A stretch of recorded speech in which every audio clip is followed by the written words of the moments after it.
ഇടുക്കി ഇടമലക്കുടി കൂടലാർകുടിയിൽ നിന്നും വയോധികയായ രോഗിയെ വീണ്ടും ചുമന്ന് ആശുപത്രിയിലെത്തിച്ചു.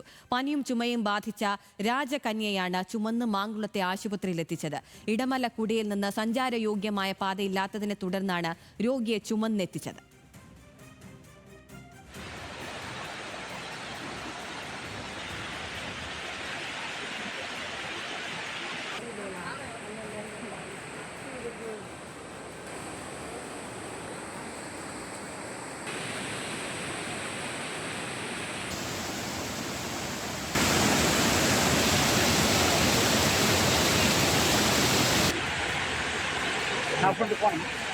റോഡില്ലാത്തതാണ് ഇവിടുത്തെ വികസനങ്ങൾ ഇങ്ങനെ തടസ്സപ്പെട്ട് കിടക്കാൻ മുഖ്യ കാരണം റോഡാണ്.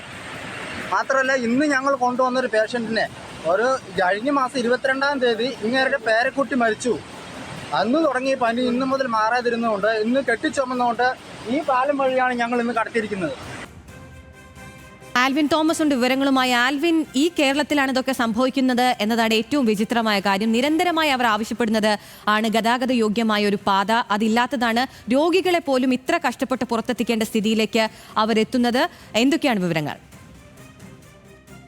കേരളത്തിലെ ഏക ഗോത്രവർഗ പഞ്ചായത്താണ് ഇടമലക്കുടി. അവിടുത്തെ ദുരിത കാഴ്ച കൂടി ഒന്നുകൂടി പുറത്തേക്ക് വരുന്ന ഒരു കാഴ്ചയാണ് ഇത്. കഴിഞ്ഞ ദിവസമാണ് കൂടലാർകുടിയിൽ ഉണ്ടായ ഒരു രജനി രാജകന്നി എന്ന 60 വയസ്സുകാരിയെ കടുത്ത പനിയെയും തുടർന്ന് ചുമന്നുകൊണ്ട് പുറത്തേക്ക് എത്തിക്കുന്ന കാഴ്ചയാണ് ഇത് കഴിഞ്ഞ ദിവസമാണ് അവരെ പുറത്തേക്ക് എത്തിച്ച് മാങ്കുളത്തെ ആശുപത്രിയിലേക്ക് എത്തിക്കുന്നത്. വലിയ കമ്പിളിയും അതോടൊപ്പം തന്നെ ഈ കാട്ടുവള്ളിയും ഒക്കെ ചുറ്റി തടിയിൽ ഉയർത്തിയാണ് ആശുപത്രിയിലേക്ക് എത്തിക്കുന്നത്. ഇത് ഗതാഗത യോഗ്യമായ സഞ്ചാരയോഗ്യമായ ഒരു വഴി അവർക്കില്ല എന്നതുകൊണ്ടാണ് ഇവർക്ക് ഇത്രത്തോളം ദുരിതം അനുഭവിക്കേണ്ടി വരുന്നത് എന്നുള്ളതാണ് അവർ പറയുന്നത്. അവരുടെ പരാതി കാലങ്ങളായി തുടരുന്ന ഒരു പരാതി കൂടിയാണ്.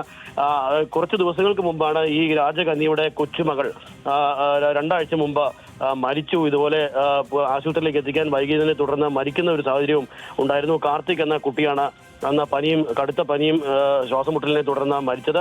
ഇപ്പോൾ ഈ മുത്തശ്ശി കൂടിയായ രാജകന്യയ്ക്ക് ഇത്തരത്തിൽ അസുഖം മൂർച്ഛിക്കുന്നതിനെ തുടർന്നാണ് അവിടെ നിന്ന് ആളുകൾ ചുമന്നുകൊണ്ട് പുറത്തേക്ക് എത്തിക്കുന്ന കാഴ്ചയുണ്ടായത്.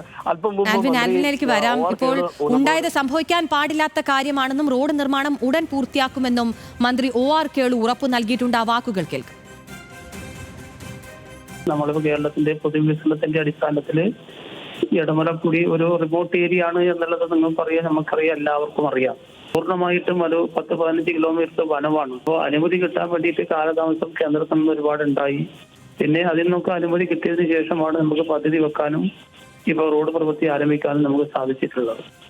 ഏതായാലും വേഗത്തിൽ അത് പൂർത്തിയാക്കാം.